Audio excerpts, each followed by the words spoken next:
Adakah dari kalian yang mengenal orang ini? Atau orang ini? Atau orang ini? Yap, mereka semua adalah seiyuu yang merupakan orang yang mengisi suara dalam anime. Dalam produksi anime tentunya tidak akan lepas dengan yang namanya voice actor atau yang biasa kita kenal dengan seiyuu. Di Jepang, menjadi seiyuu merupakan suatu profesi yang banyak diidam-idamkan terutama oleh anak muda tentunya. Dan seperti biasa, ketika suatu profesi semakin banyak digemari oleh banyak orang, maka tantangan untuk masuk ke dalam industri tersebut akan semakin sulit dikarenakan banyaknya saingan. Kesulitan dalam menjadi seiyuu merupakan sisi gelap dari dunia seiyuu itu sendiri. Dan hal tersebut tidak hanya berlaku untuk mereka yang baru akan masuk ke industri seiyuu, akan tetapi juga seiyuu biasa yang mungkin tidak kita terlalu kenal. Di video ini gue mau ngebahas tentang sisi lain dunia seiyuu yang dimana seiyuu memiliki peran penting dalam suatu produksi anime. Well, if you want to know more, let's discuss with me.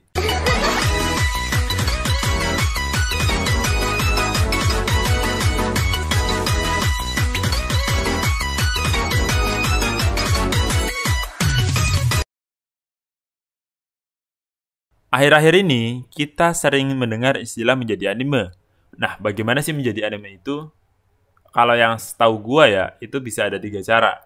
Yang pertama ada cosplay, yang kedua ada VTuber, yang ketiga ada dubber atau yang di Jepang biasa dikenal dengan seiyuu.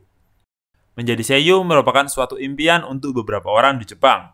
Dan dikarenakan itu, kita dapat banyak menemukan artikel-artikel yang membahas bagaimana cara menjadi seiyuu atau langkah-langkah untuk menjadi seorang seiyuu. Akan tetapi, seringnya realita berbeda dengan yang kita harapkan atau yang dikatakan oleh orang lain. Untuk menjadi seiyuu anime, seseorang harus melewati tantangan yang beraneka ragam.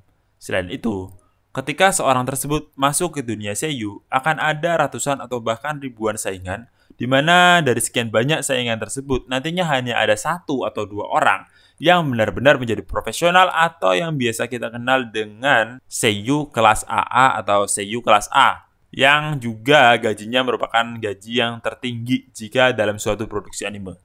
Lalu, bagaimana dengan yang lainnya? Bagaimana dengan nasib seiyuu yang tidak terkenal, yang biasa kita kenal dengan seiyuu kelas F, yang tentunya gaji mereka hanyalah sedikit? Nah, mereka harus mencari pekerjaan sampingan seperti mengisi suara untuk karakter game yang tidak terlalu populer atau visual novel yang tidak terlalu populer, di mana upah mereka ditentukan dari jumlah kata yang di-casting.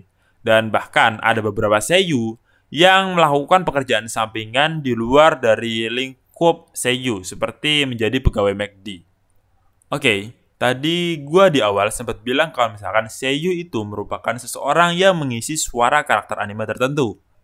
Dari hal tersebut, kita dapat menyimpulkan kalau misalkan seiyuu adalah seseorang yang tentunya bekerja di balik layar, dikarenakan mereka hanya cukup untuk mengisi suara dari suatu anime. Dari landasan tersebut, mungkin akan ada beberapa dari kalian yang berpikiran kalau tampang atau paras bukanlah suatu hal yang utama dalam dunia seiyuu. Akan tetapi, realitas yang ada di lapangan tidaklah seperti itu. Dalam wawancara yang dilakukan oleh Taishu.jb terhadap seseorang yang bekerja di dunia seiyuu, dikatakan bahwa saat ini paras merupakan pertimbangan pertama agar seseorang dapat melakukan casting untuk suatu anime. Hal ini dikarenakan seorang seiyuu saat ini harus tampil ke publik untuk melakukan promosi terkait anime yang ia casting. Di sini, seiyuu merangkap sebagai marketer mungkin kali ya, yang memiliki tugas untuk meningkatkan popularitas anime. Hal ini bertujuan untuk menunjang profitabilitas dari perusahaan dikarenakan ketika suatu anime memiliki popularitas yang tinggi, tentunya penjualan DVD atau tayangan streaming akan meningkat dan dari situlah perusahaan akan mendapatkan cuan. Akan tetapi apakah tampang aja cukup? Oke, skill. Nah, ada satu lagi. Dan mungkin kalian sering mendengar tentang ini. Faktor tersebut adalah konektivitas atau jaringan, atau yang biasa kita kenal dengan orang dalam. Ya, sebenarnya hal ini terjadi tidak hanya di dunia seiyuu, tapi juga kebanyakan dunia pekerjaan. Cuma ternyata dunia seiyuu pun yang bisa kita lihat tentang seberapa kualitas dengan mengukur kualitas secara jelas, masih ada namanya jalur orang dalam. Ya, namanya dunia juga seperti ini.